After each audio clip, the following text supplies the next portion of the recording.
Good morning my dear friends. আজকে তোমাদের কথা মতো আমি আবারও জিকের 4 নম্বর ক্লাস নিয়ে চলে আসছি। তো তোমরা কেউ এড়িয়ে যাবে না ক্লাসটাকে, প্রত্যেকে শুরু থেকে দেখবে। আর তোমাদের যেটা বলেছিলাম যে ফুড এসআই তোমাদের যেটা হচ্ছে 16 তারিখ 17 তারিখ মার্চ মাসের, আর তারপরেই তোমাদের আছে মিসলিনিয়াস প্লাস ক্লার্কশিপের বলো, ফুড এসআই বলো, সবটাতে তোমাদের জিকের যে পোর্শনটা রয়েছে অনেকটা হিউজ পরিমাণ রয়েছে। সেই জিকের পোর্শনটাকে আমি কভার করার চেষ্টা করছিলাম। এবং গত ক্লাসগুলোতে তোমাদের যেভাবে বলেছিলাম যে এমসিকিউ প্যাটার্নের যে প্রশ্নগুলো হচ্ছে, সেই এমসিকিউ প্যাটার্ন থেকে শুরু করে আমরা ডেসক্রিপটিভ পর্যন্ত যাচ্ছি। সেক্ষেত্রে এক্সট্রা ডেটাগুলো কি কি রয়েছে সেগুলো আমি তোমাদের সামনে তুলে ধরার চেষ্টা করছি। তো তোমরা কেউ ভিডিওটাকে স্কিপ করবে না, শুরু থেকে একদম শেষ পর্যন্ত দেখবে। খাতা কলম নিয়ে বসে যাও। তোমাদের যে সমস্ত কোশ্চেনগুলো আমি বলছি বোর্ডে লিখেছি, সেই সমস্ত কোশ্চেনে এমসিকিউগুলো তোমরা হচ্ছে গিয়ে অপশনগুলো বলো বা এক্সট্রা যে ডেটাগুলো বলছি সেগুলো খাতায় লিখে নাও অবশ্যই। আর কেউ মিস করবে না ভিডিওটাকে। তোমরা যারা চ্যানেলে এখনো পর্যন্ত চ্যানেলটাকে সাবস্ক্রাইব করো নি, বেল আইকনটাকে প্রেস করে দিয়ে সাবস্ক্রাইব করে দিও, যাতে এই ধরনের আপডেট প্রত্যেকটা ক্লাস, জিকের ক্লাসগুলো তোমরা কেউ মিস না করে যাও, ঠিক আছে? এবং তোমরা সকলেই জানো যে তোমাদের সামনে দুদিন পরেই পরীক্ষা হতে চলেছে, ফুড এসআই এ, তারপরে তোমাদের ক্লার্কশিপ, তারপরে তোমার হচ্ছে মিসলিনিয়াস। একটু এদিক ওদিক হতে পারে, কিন্তু তোমাদের তিনটে পরীক্ষা সামনে। তোমরা কেউ জিকে এর পোর্শনটাকে মিস করবে না। তোমাদের রেলের পরীক্ষাও খুব তাড়াতাড়ি গ্রুপ ডি ছাড়বে, এবং হিউজ সংখ্যক গ্রুপ ডি এটা ছাড়বে, তোমরা সকলেই জানো। সেক্ষেত্রে তোমাদের হচ্ছে গিয়ে রেলের আমি যেটা যতদূর শুনতে পাচ্ছি যে 1,70,000-এর মতো তোমার হচ্ছে গ্রুপ ডি প্লাস এদিক ওদিক করে সব মিলে ছাড়বে বিভিন্ন পোস্ট থেকে। তো সেক্ষেত্রে একটা হিউজ পরিমাণ জিকে সেখানেও থেকে যাচ্ছে। তো জিকেটাকে স্ট্রং করো, এবং জিকেটাকে স্ট্রং করার দায়িত্ব আমার। তোমরা শুধু ক্লাসগুলোকে মেনটেন করো, যে সমস্ত ক্লাসগুলো আমি দিচ্ছি রেগুলার বেসিস তোমরা সেগুলো লিখে রাখো। তোমরা যদি বলো আমি তোমাদের সেই টপিক ওয়াইজ, সাবজেক্ট ওয়াইজ ধরে ধরে ধরে ধরে তোমাদের সেই ক্লাসগুলো নিয়ে আসবো। তোমরা কমেন্ট করে জানাও তোমাদের যদি এরকম ক্লাস লাগে, আমি সেটাও বলে দেবো। আর ক্লার্কশিপের মেইনের জন্য যে ইংলিশ তোমার হচ্ছে গিয়ে ক্লাস শুরু হওয়ার কথা, সেটাও 2-1-এর মধ্যে শুরু হয়ে যাবে। আর প্রিলিমসের ইংলিশ ক্লাস অলরেডি শুরু হয়ে গেছে, ভয়েস চেঞ্জের ক্লাসটা মোটামুটি অর্ধেক হয়ে গেছে। তোমাদের আর 2টো ক্লাস দিলে তোমাদের ভয়েস চেঞ্জও শেষ হয়ে যাবে। তো চলো আমরা শুরু করছি। আজকে আমাদের যেটা মেইন টপিক সেটা নিয়ে আলোচনা করছি। তো যেটা কথা সেটা হচ্ছে গিয়ে জিকে ক্লাস 04, অর্থাৎ জিকের একটা 4 নম্বর ক্লাস চলছে। তোমরা অবশ্যই ভালো করে দেখো, ঠিক আছে? প্রথম যে প্রশ্নটা, আমাদের কথা না বাড়ি সোজা প্রশ্নে যাব, আমরা সেটা নিয়ে ডিসকাস করব। প্রথম যে প্রশ্নটা, কোনটি সূর্যদেবের মন্দির? ঠিক আছে, এই যে 4টা মন্দির দেওয়া রয়েছে, এই এই যে প্রশ্নগুলো আমি নিয়ে এসেছি, এগুলো কোনো জগামগা খিচুড়ি প্রশ্ন নয়। এগুলো প্রত্যেকটা প্রশ্ন কোনো না কোনো মিসলিনিয়াস, না নতুবা তোমার হচ্ছে বিসিএস, নতুবা হচ্ছে গিয়ে এসএসসি, সিজিএল, যে কোনো প্রশ্নে এসেছে সেই টাইপের প্রশ্ন অনেক কষ্ট করে সংগ্রহ করে আমি তোমাদের সামনে তুলে ধরেছি। তো অবশ্যই ভিডিওটা দেখো। আমি আশা করছি তোমাদের যে প্রশ্নগুলো রয়েছে, প্রশ্নগুলো দেখলে তোমাদের অনেকটা নলেজ বাড়বে। আর লিখে রাখবে খাতায়, ঠিক আছে?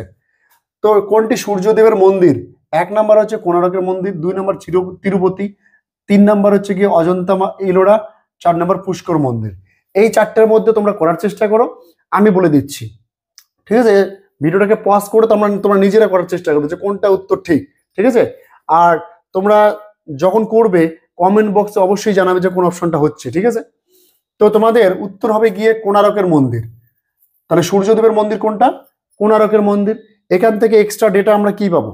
এক্সট্রা ডেটা পাবো হচ্ছে গিয়ে এই যে সূর্যদেবের মন্দিরটা, সেটার নাম হচ্ছে কি? কোণারকের মন্দির। এখানে এই কোণারকের মন্দিরটা কে তৈরি করেছিল? এখানে এই মন্দিরটা তৈরি ছিল যে প্রথম নরসিংহ, ঠিক আছে?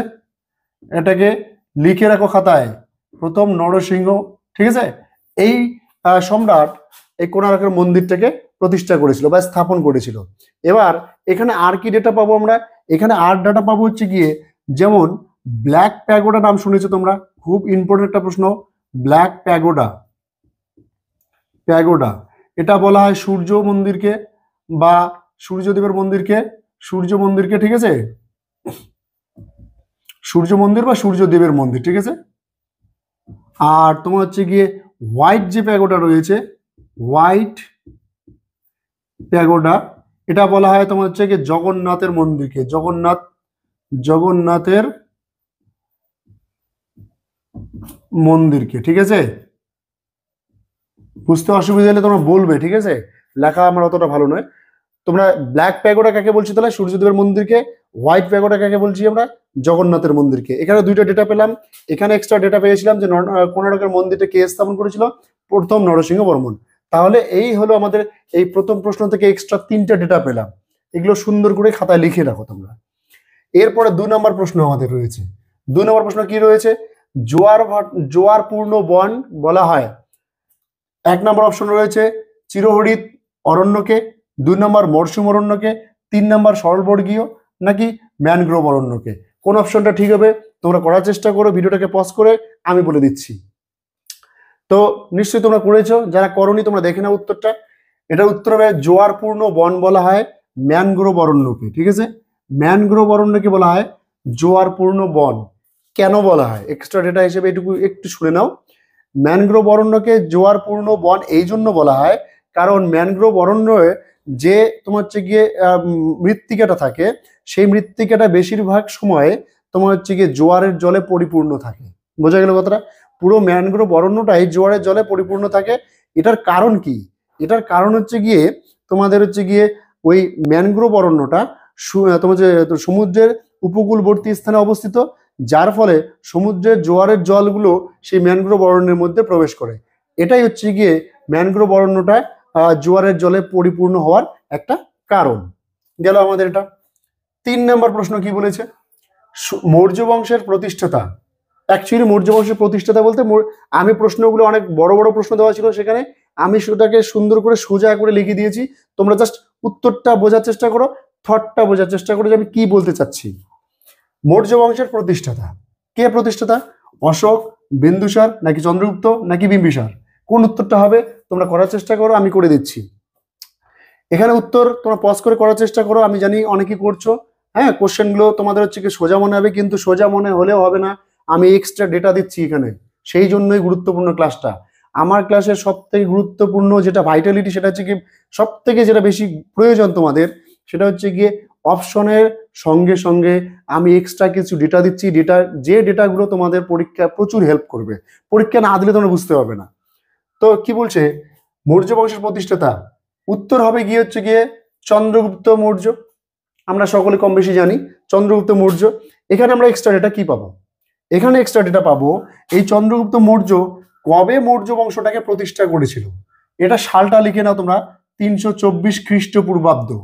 খ্রিস্টপূর্বাব্দ, খ্রিস্টাব্দ নয় কিন্তু, খ্রিস্টপূর্বাব্দ। বোঝা গেল? তাহলে এখানে এক্সট্রা ডেটা কি পেলাম? চন্দ্রগুপ্ত মৌর্য কবে মৌর্য বংশ প্রতিষ্ঠা করেছিল? 324 খ্রিস্টপূর্বাব্দে। এছাড়া আর কি ডেটা পাবো আমরা? এখানে আরো ডেটা পাবো আমরা। এটা লেখা হয়ে গেলে আমি মুছে দিচ্ছি, ঠিক আছে? এটা মুছে দিচ্ছি, মুছে দিয়ে তোমাদের এই এক্সট্রা ডেটাগুলো লিখে দিচ্ছি এখানে, ঠিক আছে? কি বলছে তোমাদের দেখো, এখানে যেটা বলেছে তোমাদের যে মৌর্য বংশের প্রতিষ্ঠাতা চন্দ্রগুপ্ত মৌর্য প্রতিষ্ঠা কবে করেছে? 324 খ্রিস্টপূর্বাব্দে। এটা হয়ে গেল। এবার কথা হচ্ছে গিয়ে এক্সট্রা ডেটা আমরা কি পাচ্ছি? আর এটা পেলাম একটা, আর একটা পাচ্ছি আমরা এই বংশের মৌর্য বংশের শ্রেষ্ঠ সম্রাট, হ্যাঁ, শ্রেষ্ঠ সম্রাট তোমরা কে ছিল বলো সবাই, করার চেষ্টা করো। অশোক। শ্রেষ্ঠ সম্রাট কে ছিল? অশোক। তোমরা সকলেই নাম শুনেছ, অশোক। এবার বলছে এখানে আর কি ডেটা পাবো আমরা? এখানে আরো ডেটা পাবো আমরা, সেটা হচ্ছে গিয়ে শেষ সম্রাট কে? মৌর্য বংশের শেষ সম্রাট কে? মৌর্য বংশের শেষ সম্রাট বৃহদ্রথ। ঠিক আছে, বৃহদ্রথ। তাহলে কি হলো? তাহলে আমরা এখান থেকে 3 নম্বর প্রশ্ন থেকেও 3টে ডেটা পাচ্ছি। এক নম্বর হচ্ছে গিয়ে মৌর্য বংশের প্রতিষ্ঠাতা পেলাম হচ্ছে চন্দ্রগুপ্ত মৌর্য। 2 নম্বর কথা হচ্ছে কবে সেটা প্রতিষ্ঠা করেছিল? উত্তর হবে 324 খ্রিস্টপূর্বাব্দে। মৌর্য বংশের শ্রেষ্ঠ সম্রাট কে ছিল? অশোক। আর পরের নেক্সট প্রশ্ন হচ্ছে গিয়ে শেষ সম্রাট কে ছিল সেখানে মৌর্য বংশের, সেটার উত্তর হচ্ছে গিয়ে বৃহদ্রথ। মনে থাকবে। এরপরে আমরা 4 নম্বর প্রশ্নে যাব। পঞ্চশীল নীতির প্রবক্তাকে। একটা সিম্পল কোশ্চেন রেখে দিয়েছি, এখানে কোনো এক্সট্রা ডেটা দেইনি আমি, ঠিক আছে? উত্তর কি হবে? গান্ধীজি হবে, নাকি নেহেরু হবে, নাকি ইন্দিরা গান্ধী, নাকি আম্বেদকর? কোন উত্তরটা হবে তোমরা করার চেষ্টা করো, আমি তোমাদের তো অবশ্যই বলে দেব। তো পজ করে বলার চেষ্টা করো। উত্তরটা আমি বলে দিচ্ছি, তোমরা অনেকেই জানো।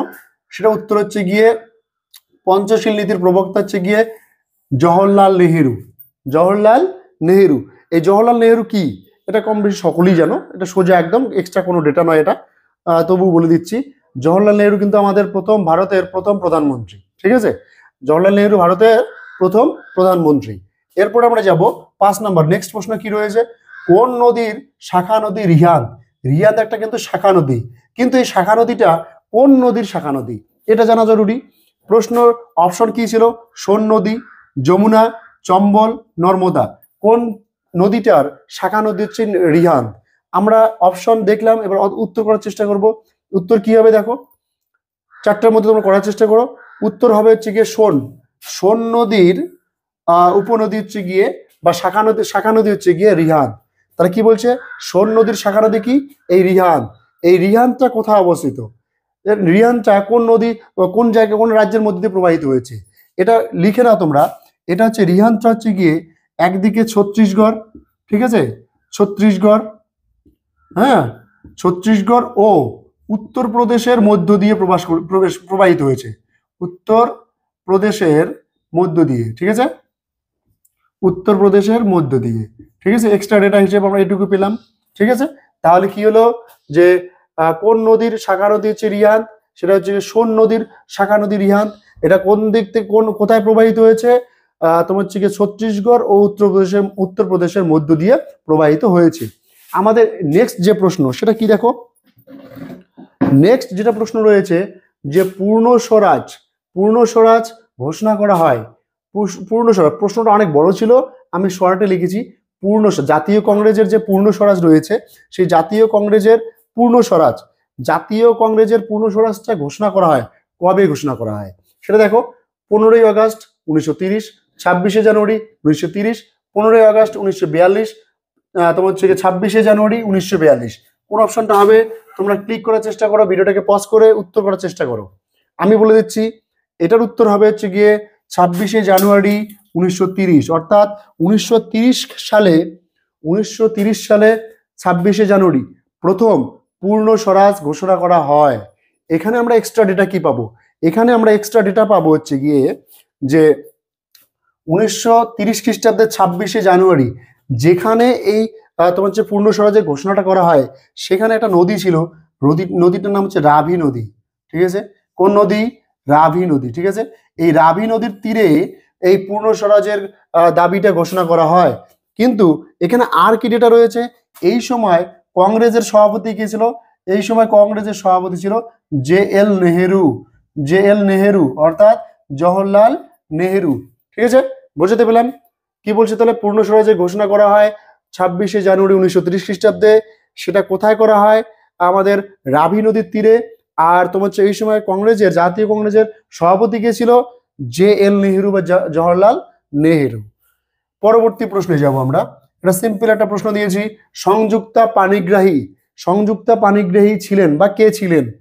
একজন নৃত্যশিল্পী, একজন চিত্রকর, একজন গায়ক, একজন সমাজসেবী। কে ছিলেন? উত্তর করার চেষ্টা করো, আমি বলে দিচ্ছি, 2 সেকেন্ড সময় নাও। এটার কি উত্তর কি হবে? এই সংযুক্তা পাণিগ্রাহী ছিলেন একজন, প্রকৃতপক্ষে কে ছিলেন? একজন ছিলেন নৃত্যশিল্পী, ঠিক আছে। পরবর্তী প্রশ্নে যাব আমরা। তাহলে উত্তর কি হলো? নৃত্যশিল্পী। পরবর্তী প্রশ্ন 8 নম্বর প্রশ্ন কি বলছে?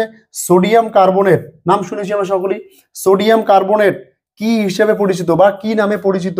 ঠিক আছে, সোডিয়াম কার্বনেটের নাম আমরা সকলেই শুনেছি। সেই সোডিয়াম কার্বনেটটা কি হিসেবে বা কি নামে পরিচিত? একটু দাঁড়াও তোমরা।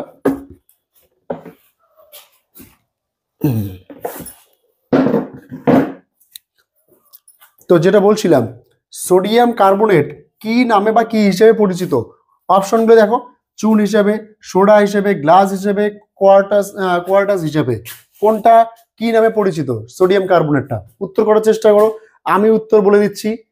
তোমরা পজ করে করার চেষ্টা করে অপশনটাকে, যেটা অপশন ঠিক মনে হয় সেই অপশনটা তোমরা কমেন্ট বক্সে কমেন্ট করবে, ঠিক আছে। এটার উত্তর হবে গিয়ে হচ্ছে গিয়ে সোডা। তাহলে সোডিয়াম কার্বনেটটা কি নামে পরিচিত? সাধারণত সোডা হিসাবে পরিচিত। এখানে আমরা এক্সট্রা ডেটা কি পাবো? এখানে আমরা এক্সট্রা ডেটা যেটা পাবো সেটা হচ্ছে গিয়ে খাবারের একটা সোডা রয়েছে আর একটা কাপড় কাচার সোডা রয়েছে, দুটোই সোডা, কিন্তু কোনটা কি নামে পরিচিত এটা আমরা জানবো, ঠিক আছে। তো খাবারের যেটা সোডা সেটা হচ্ছে সোডিয়াম বাইকার্বনেট। খাবারের সোডা কি নামে পরিচিত? Sodium bicarbonate. লিখে দিচ্ছি, তোমরা লিখে নাও, ঠিক আছে। খাবারের সোডা কি নামে পরিচিত? যেটা খাবার সোডা, ঠিক আছে, খাবার সোডা কি নামে পরিচিত? সোডিয়াম বাইকার্বনেট, সোডিয়াম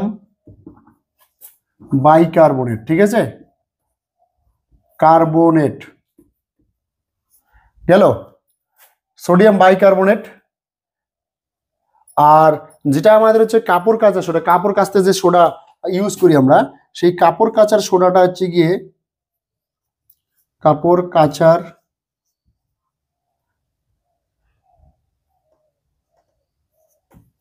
কাচার সোডা,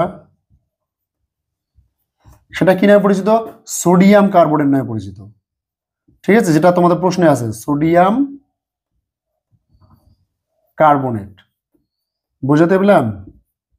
তাহলে খাবারের সোডাটা হচ্ছে গিয়ে সোডিয়াম বাইকার্বনেট, আর হলো গিয়ে কাপড় কাচার যেটা সোডা সেটা হচ্ছে সোডিয়াম কার্বনেট নামে পরিচিত সাধারণত।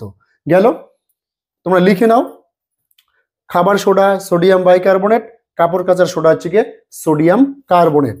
এখানে আমরা নেক্সট প্রশ্নে যাব। নেক্সট প্রশ্নে যাওয়ার আগে তোমাদের আবার বলছি, তোমরা যারা ক্লাসটা করছো, যারা ক্লাসটা দেখছো, তোমাদের নিশ্চয়ই কিছু কাজে লাগছে। তোমরা ভিডিওটাকে দেখো, সেখান থেকে কিছু শেখো, সমস্যা নেই।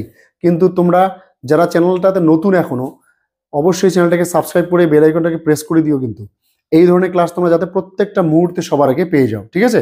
তো একটা ভিডিও বানাতে অনেকটা সময় লাগে, তোমরা সকলেই জানো। অনেক প্রশ্ন বিভিন্ন জায়গা থেকে খেটে ঘুটে নিয়ে আসতে হয়, তারপরে সেটাকে রেডি করতে হয়, তারপরে আবার শুট করতে হয়, তারপরে এডিট করতে হয়, তারপরে আবার তোমাদের সামনে তুলে ধরতে হয়। তো এটার জন্য প্রয়োজন একটা সময় সাপেক্ষ, তারপরেও করছি। তোমাদের সাপোর্ট না থাকলে কোনো দিন আগানো যাবে না। তো তোমরা অবশ্যই সাপোর্ট করো। যে সমস্ত বন্ধু বান্ধব রয়েছে, ভাই বোন রয়েছে, তাদেরকে ক্লাসটাকে শেয়ার করো, যাতে তারাও কিছুটা তোমার হচ্ছে গিয়ে উপকৃত হয়। ঠিক আছে? ওদের উপকারের সঙ্গে সঙ্গে আমারটাও হবে। সেটা হচ্ছে গিয়ে তোমরা তাদেরকে পাঠালে তারা অবশ্যই সাবস্ক্রাইব করবে, সেটাতে আমার কিছুটা এনার্জি বাড়বে। তো চলো, কি বলছি আমরা? 9 নম্বর প্রশ্নে কি বলেছে? কপিলধারা জলপ্রপাত দেখা যায়। এই কপিলধারা জলপ্রপাতটা কোথায় দেখা যায়? ঠিক আছে, একটা সিম্পল প্রশ্ন। সোন নদীর মধ্যে, চম্বল নদীর মধ্যে, নর্মদার মধ্যে, না কৃষ্ণা নদীতে? কোন নদীতে এই কপিলধারা জলপ্রপাতটা দেখা যায়? ঠিক আছে, কপিলধারা জলপ্রপাতটা কোথায় দেখা যায়? তাহলে এটা দেখা যায় হচ্ছে গিয়ে তোমার হচ্ছে গিয়ে নর্মদা নদীতে। উত্তর কি হবে? নর্মদা নদীতে। এই নর্মদা নদীটা কোথায় রয়েছে? নর্মদা নদীটা কিন্তু রয়েছে অমরকণ্টকে। ঠিক আছে, কোথায় রয়েছে? অমরকণ্টকে। এটাকে লিখে রাখো, অমরকণ্টকে। ঠিক আছে, এই অমরকণ্টকে রয়েছে, তোমার অমরকণ্টক থেকে রয়েছে হচ্ছে গিয়ে নর্মদা নদী। এরপরে আমরা যাব কর্ণম মালেশ্বরী। কর্ণম মালেশ্বরীর নাম অনেকে শুনেছো, অনেকে শোনো নাই। ঠিক আছে, এই কর্ণম মালেশ্বরী কে ছিলেন? একজন বন্দুক ছোড়ার প্লেয়ার বা খেলোয়াড়, একজন ভারোত্তোলক। ভারোত্তোলক মানে যে ভার তোলে, বিভিন্ন তোমার হচ্ছে গিয়ে প্রতিযোগিতায় তোমরা দেখে থাকবে, অলিম্পিকে দেখে থাকবে। সাঁতারু, আর হচ্ছে টেনিস প্লেয়ার। এই চারটার মধ্যে কোন অপশনটা হবে? তোমরা উত্তর করার চেষ্টা করো। ঠিক আছে, এই চারটার মধ্যে উত্তর কোনটা হবে তোমাদের বলছি। এ নাম্বার হচ্ছে গিয়ে বন্দুক ছোড়ার খেলোয়াড়, হবেই না। বি নাম্বার সাঁতারু নয়, কখনোই নয়। টেনিস খেলোয়াড়, সেটাও নয়। তার উত্তর বাকি থাকছে কি আমাদের? ভারোত্তোলক। অপশনটা তাহলে কি হবে? অপশন বি উত্তর আমাদের হচ্ছে কি রাইট উত্তর।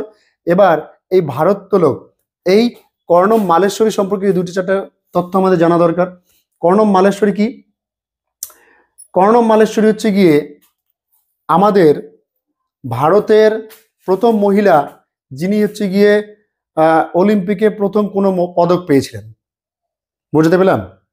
তোমরা ভালো করে দেখো, এই কর্ণম মালেশ্বরী ইনি এমন একজন ব্যক্তি যে কিনা হচ্ছে গিয়ে মহিলা, যে কিনা হচ্ছে গিয়ে অলিম্পিকে প্রথম হচ্ছে গিয়ে ভারতের হয়ে কোনো পদক পেয়েছিলেন। তাহলে অনেক গুরুত্বপূর্ণ একটা ক্যারেক্টার, তাকে মনে রাখতেই হবে। ঠিক আছে, তো সে জন্মগ্রহণ করেছিল 1975-এ। ঠিক আছে, 1975-এ জন্মগ্রহণ করে। ঠিক আছে, জুন মাসে কোনো একটা তারিখ হবে, আমার মনে নেই সঠিক। ঠিক আছে, তো কর্ণম মালেশ্বরী কত সালে জন্ম করে? 1975-এ জন্মগ্রহণ করে। আর তিনি একজন প্রকৃতপক্ষে ভারোত্তোলক। ঠিক আছে, এখানে আর কিছু দুই একটা ডেটা আমরা জানতে পারি। সেটা কি? এটা ডেটা জানতে পারি যে তিনি অ্যাকচুয়ালি রাজীব গান্ধী খেল রত্ন পুরস্কার পেয়েছিলেন। ঠিক আছে, কি পুরস্কার পেয়েছিলেন? রাজীব গান্ধী খেল রত্ন পুরস্কার। রাজীব গান্ধী, ঠিক আছে, রাজীব গান্ধী খেল রত্ন। এই পুরস্কারটা পেয়েছিল। সঙ্গে সঙ্গে 1999 ঠিক আছে এই সালে সে পেয়েছিল হচ্ছে গিয়ে পদ্মশ্রী পুরস্কার বা উপাধি, ঠিক আছে, পদ্মশ্রী তোমার হচ্ছে উপাধিতে ভূষিত হয়েছিল সেই কর্ণম মালেশ্বরী। সালটা হচ্ছে 1999। তাহলে আমাদের এখান থেকে 2-3টা ডেটা হয়ে গেল। জন্মগ্রহণ করেছিল 1975-এ, ঠিক আছে। তারপর একটা এক্সট্রা ডেটা পেলাম হচ্ছে ভারতের প্রথম কোনো মহিলা যিনি অলিম্পিকে প্রথম হচ্ছে গিয়ে কোনো একটা পদক পেয়েছিল, ঠিক আছে। তারপরে হচ্ছে তিনি রাজীব গান্ধী খেলরত্ন পুরস্কার পেয়েছিলেন। তারপর আরো ডেটা রয়েছে, 1999-এ তিনি পদ্মশ্রী পুরস্কার পেয়েছিলেন। তাহলে এতগুলো ডেটা আমরা পাচ্ছি। তো ক্লাসটা এই জন্য, আমার ক্লাসটা এই জন্যই গুরুত্বপূর্ণ যে একটা এমসিকিউ এর সঙ্গে তোমরা কতগুলো ডেটা, এক্সট্রা ডেটা পাচ্ছ, যে ডেটাগুলো তোমাদের পরীক্ষায় প্রচুর কাজে লাগবে, প্রচুর হেল্প হবে। এরপরে 11 নম্বরে আমরা যাব। প্রশ্নের সংখ্যা যদিও কম তবুও বলছি যে সমস্ত প্রশ্নগুলোর অপশনগুলো বলছি সেই অপশনের এক্সট্রা ডেটাগুলো কিন্তু তোমাদের খুব কাজে লাগবে। মানুষের রক্তে পিএইচ এর পরিমাণ কত? মানুষের রক্তে পিএইচ এর পরিমাণ তোমরা সকলেই কম বেশি জানো, উত্তরটা করার চেষ্টা করো। 1 নম্বর অপশন বলেছে 7.5 থেকে 8.0, বি নম্বর অপশন বলেছে 5.5 থেকে 6.5, সি নম্বর অপশন বলেছে 0.2 থেকে 4.5, আর ডি নম্বর অপশন রয়েছে 4.5 থেকে 5.5। অর্থাৎ এই অপশনগুলোর মধ্যে কোনটা হবে তোমরা করার চেষ্টা করো, উত্তর পজ করে করার চেষ্টা করো, আমি বলে দিচ্ছি। উত্তর হবে 7.5 থেকে 8.0, এই অপশনটা হবে রাইট অ্যান্সার, ঠিক আছে। তাহলে মানুষের রক্তের পিএইচ কত? 7.5 থেকে 8.0। এখানে আর দুটো আমরা ডেটা জানবো, সেই ডেটাগুলো কি কি? এই ডেটাগুলো জানবো মানুষের শরীরে ইউরিনের পিএইচ কত। খুব ভাইটাল প্রশ্ন কিন্তু। আমরা রক্তের পিএইচটা সকলেই জানি, ইউরিনের পিএইচটা জানি না, সেটা জানবো আজকে। ইউরিনের পিএইচ, ঠিক আছে, ইউরিন বলতে তোমরা সকলেই জানো মূত্র, সেটার পিএইচ কত? এটার পিএইচ হচ্ছে গিয়ে তোমার হচ্ছে গিয়ে 5 থেকে শুরু করে 6.5 মেবি, ঠিক আছে। 6.5 কি 2 এরকম হবে আর কি, ঠিক আছে। তো সেটা ম্যাটার নয়, 5 থেকে 6.5 এটা সম্ভবত ইউরিনের পিএইচ, বোঝা গেল। আর একটা রয়েছে আমাদের, যেটা পরীক্ষা দেয় না নর্মালি, কিন্তু জেনে রাখা ভালো।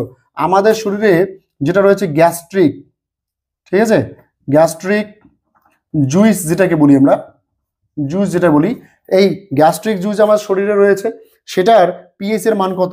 সেটা হচ্ছে গিয়ে 0.7 থেকে 2, অর্থাৎ 0.7 থেকে 2, এইটা হচ্ছে গিয়ে আমাদের শরীরে গ্যাস্ট্রিক জুইসের তোমার হচ্ছে পিএইচ এর মান। আর ইউরিনের মানটা হচ্ছে গিয়ে 5 থেকে 6.5, ঠিক আছে। আর আমাদের রক্তের পিএইচ এর মান কত? 7.5 থেকে 8.0। তিনটে পিএইচ একদম মুখস্থ করে নাও।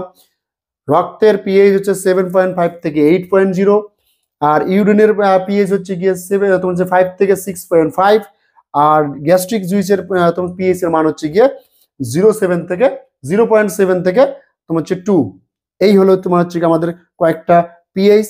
এবার আমরা যাব লাস্ট প্রশ্নে।